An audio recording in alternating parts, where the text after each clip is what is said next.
So the students protesting at Jantar Mantar has shown that how democracy looks like.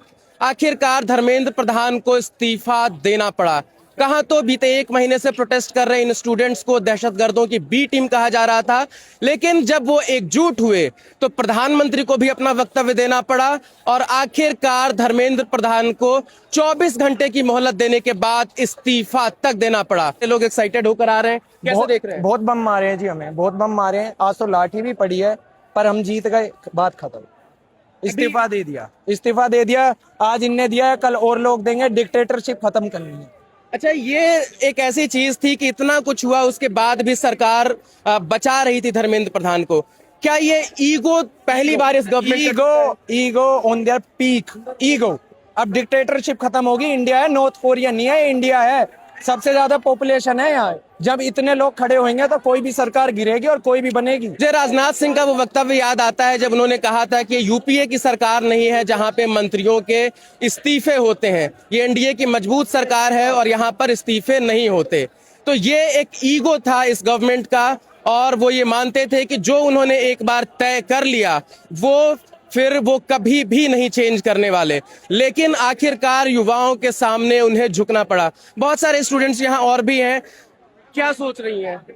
आखिरकार ये government हमेशा कहती थी कि इस सरकार में इस्तीफे नहीं होते।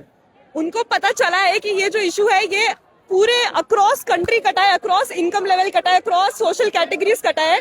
इतना बड़ा, क्योंकि सब अपने बच्चों के बारे में सोचते हैं, सब अब चाहते हैं अगला जनरेशन बेहतर करे। और जब उनको ऐसा लगता है कि कितनी भी मेहनत कर लो अनफेयर है सिस्टम, तो ऑब्वियसली पूरा प्रेशर तो बना ही है। तो ये जीत हुई है, 30 साल लाठी खाने के बाद जीत हुई है। उनके अंदर कोई ऐसे गिल्ट नहीं आया है जिसके कारण हुई है।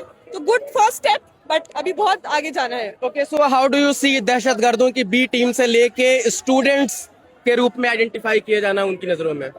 मतलब I think that's really concerning because आप एक देश में पढ़ रहे हैं जहाँ पे आपका देश का युवा रोड पे आ रहा है, वो अपनी सरकार को अकाउंटेबल होल्ड कर रहा है, जो कि एक बहुत इंपॉर्टेंट प्रोसेस है इस डेमोक्रेसी में होना।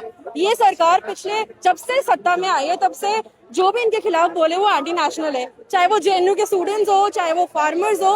आज नीट के बच्चे, 17-18 साल के बच्चे, बूढ़े लोग, टीचर्स यहाँ पे आ रहे हैं and their anti nationals for you. पैसे लेके भी कोई लाठी नहीं खाता है यहाँ पे। लोग पैसे लेके भी कोई लाठी नहीं खाता है। उनको बता दीजिए, लाठी खाते हैं जब अंदर से एकदम क्रोध है और अंदर से आपको लग रहा है कि हम किसी सच्चाई के लिए लड़ रहे हैं, तभी कोई लाठी खाता है, नहीं तो नहीं खाते हैं। तो ये आप सोच लीजिए।